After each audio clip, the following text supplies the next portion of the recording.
What conspiracy theories turned out to be true?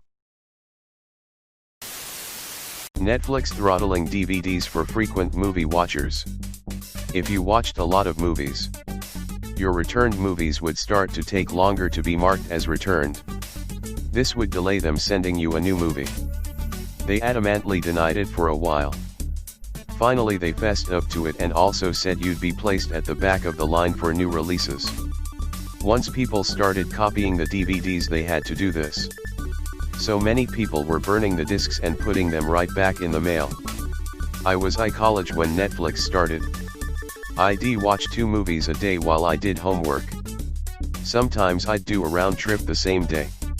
Mail came at 11. Return the movie to the street mailbox that did the 4:45 pickup. Did the 4 at a time to keep the train rolling. Sometimes went up a few. It really sucked when they started that. Had to start strategize so every other DVD was a season of a TV show. How'd you pay attention to the movies while doing homework? I had to practically lock myself in a soundproof room to accomplish anything. ADHD. I had music playing too while I watched movies and did homework. Every here and there. Played a round or 2 of CS1. 6. Engineering. So lot of writing 3 lines of equations. Starring edit. Then ripping up your paper to start over. The government is spying on your conversations and internet activity. No, we're not. Oh, thank goodness. Carrot your carrot welcome carrot zooms carrot in. Enhance. In the US, tobacco companies spent decades bribing the media, politicians, and scientists to lie about smoking actually being healthy and recommended by doctors. I don't think anyone thought it was a conspiracy at the time. But the Hughes Glomar explorer wasn't actually mining manganese. It was raising a sunken Russian military submarine at the request of the CIA. The best part about that is IIRC the Soviets knew about what the US was doing and could do nothing but watch as they themselves had denied that the submarine was in the area and that it had sunk. That's by far the best part. They sat on their hands as they knew the US found it but didn't want to tell the world they were lying in the first place. Colombia's government and high-rank military officials killed farmers and poor people just to get personnel promoted and support from people. The bodies had uniforms just like the ones guerrilla soldiers used to wear. People started noticing that something was wrong with these guerrillero bodies when the boots in some of the bodies were backwards and a lot of people went missing from villages. Colombia's government is generally fucked up in many ways. A lot of South American history is so heartbreaking. In the late 70s and early 80s, Argentina would arrest women and if they were pregnant, they'd wait until she was ready to give birth. Deliver the baby while the mother was sedated. Load her up in a helicopter and then dump her still alive but drugged up into the ocean. The baby they would give to government officials to raise. The Argentinian government learned that it was harder for people to raise a fuss if they didn't have the dead bodies of political dissidents to actually see. 30,000 people disappeared during the 7-year Dirty War. This was sadly the normal during the US-backed dictatorships in Latin America. For example, in Chile people would be put into stadiums and shotted like animals. I don't know if it counts, but one of my co-workers tried telling us about coronavirus back in December, insisting it was gonna be a huge deal. Unfortunately, he was a really weird dude with a lot of extreme opinions, so no one believed him at the time. I started preparing on January 2nd and told my co-workers, and they also thought I was nuts. I can only imagine what they would have thought if I brought it up a few weeks earlier.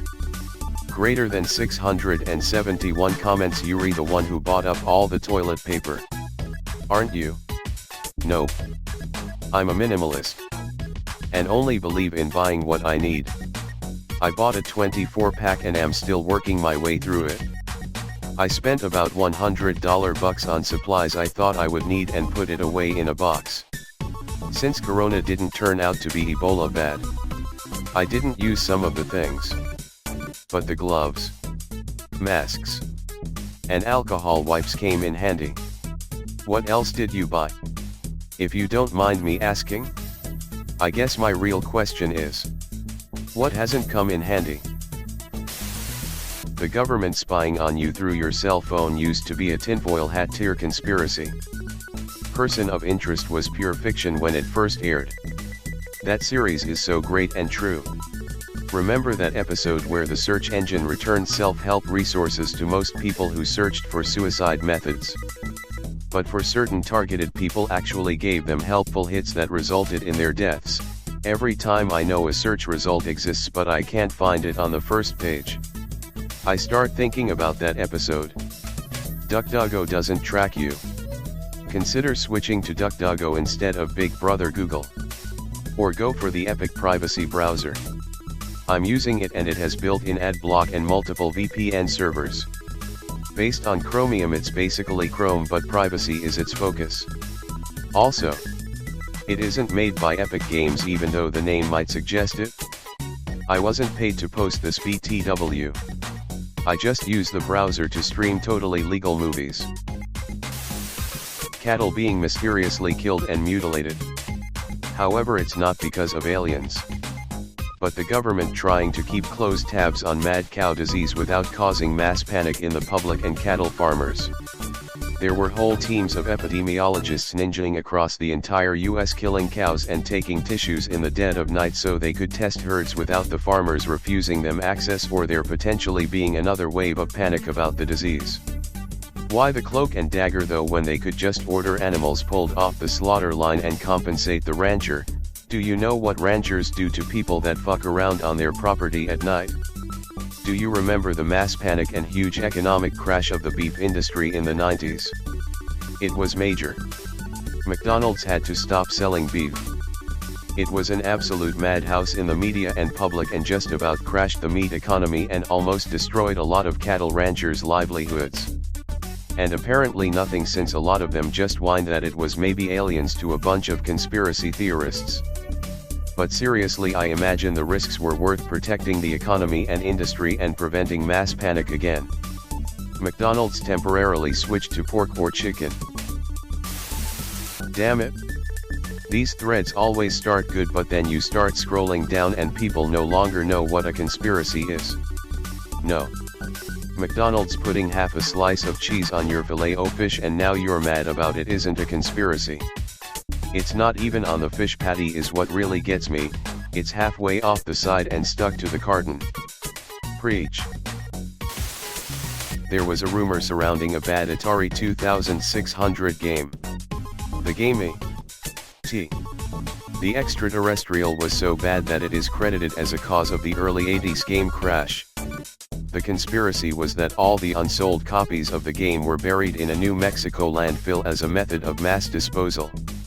This was discovered to be true in the early 2010s. MK Ultra. I mean, that one bit about Epstein. Someone explain the Epstein situation to me.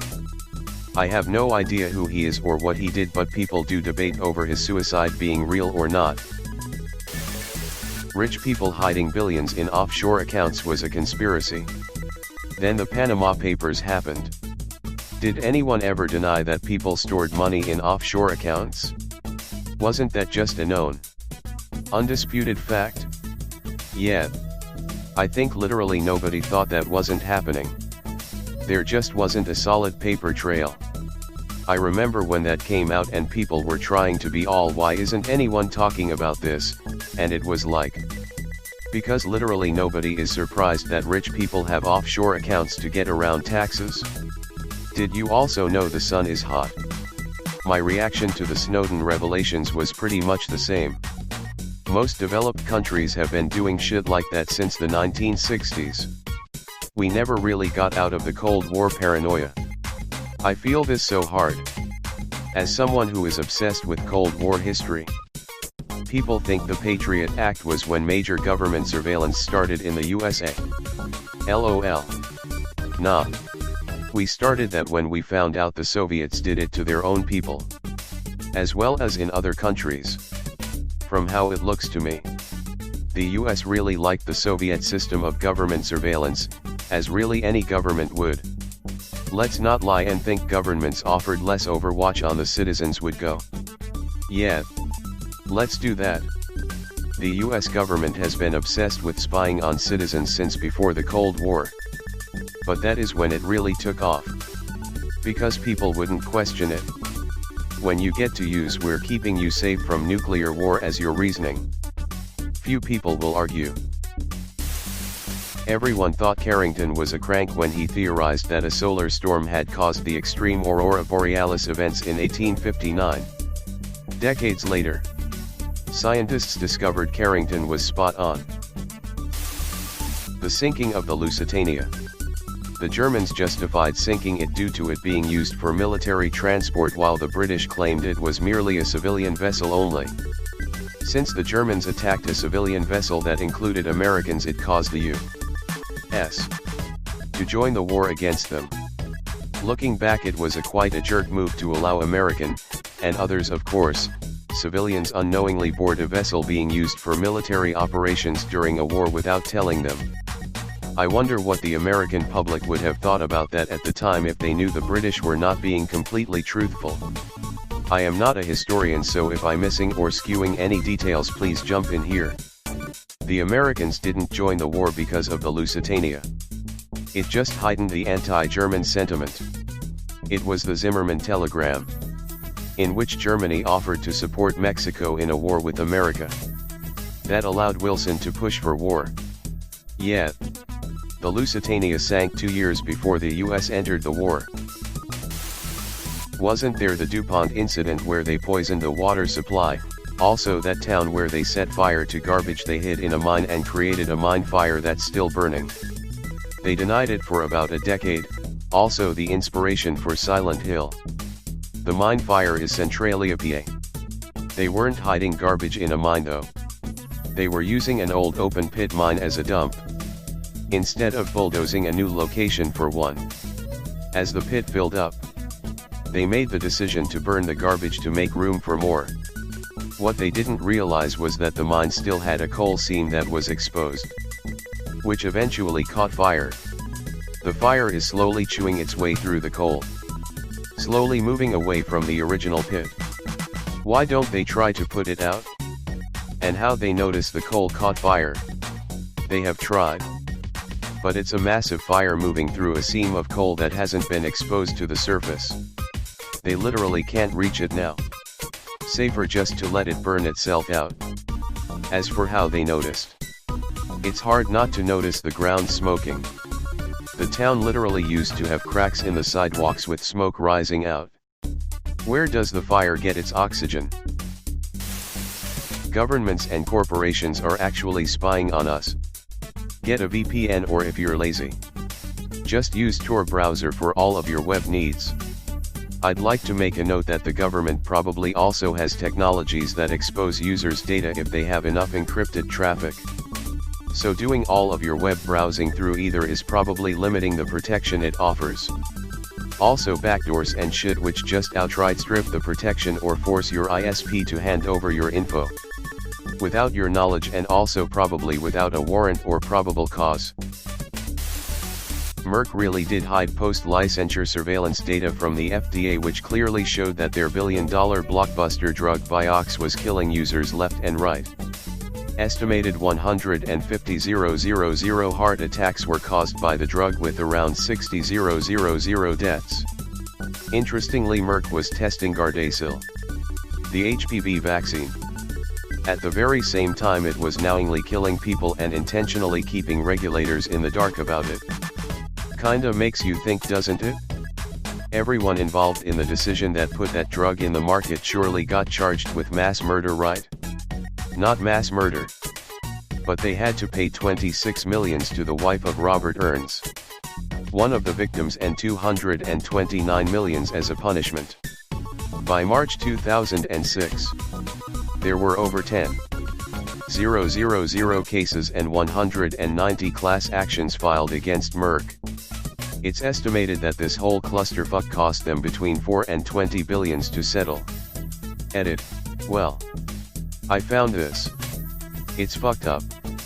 The jury awarded Carol Ernst, widow of Robert Ernst, $253, $4 million in damages. This award was capped at no more than $26 $1 million because of punitive damages limits under Texas law. Merck appealed and the verdict was overturned in 2008. That a lot of the North Korean pilots in MiG-Ali were actually Soviet/Russian, and that the Soviets/Russians actually had soldiers in Vietnam. Also how Whittaker Chambers was exactly what he was accused of being. I'm almost 100% sure that every single war after the World Wars was a proxy war against Russia. Every single one. Even the GWOT. There's no reason for us to be out in the Middle East. Even if it is for oil. Because we've spent trillions while there. There's no justifying that cost with oil profits. The US and Russia will always just hate each other for some goddamn reason. So before Snowden, everybody knew that it was possible to monitor the telecommunications of an individual. But no one believed that everybody would be under surveillance. Us agencies spying on everyone was a conspiracy theory. After Snowden we know that in fact, it is true. COINTELPRO. Civil rights activists and such at the time suspected something was up. And suspected it was the FBI. But were treated as absolute fucking nutters until it all came out. Apple intentionally make phones worse with each update, causing you to want to buy a new phone. This was proven and they got sued for it. Kinda similar to the planned obsolescence of light bulbs. And probably plenty other products. Isn't the supposed original light bulb still illuminated? Maybe that was just a rumor. Yes. But they make the filaments as thin and cheap as possible now so they don't last. I believe the thinner it is the brighter it burns. I remember watching the season 2 premiere of Preacher when I learned about the theory of how they used circumcised foreskins as an ingredient in some facial creams. I was even more surprised, and somewhat grossed out, when I found out it was true. My mum told me that they sometimes use stem cells from aborted pregnancies in cosmetics. No idea if that's true, so take it with a grain of salt.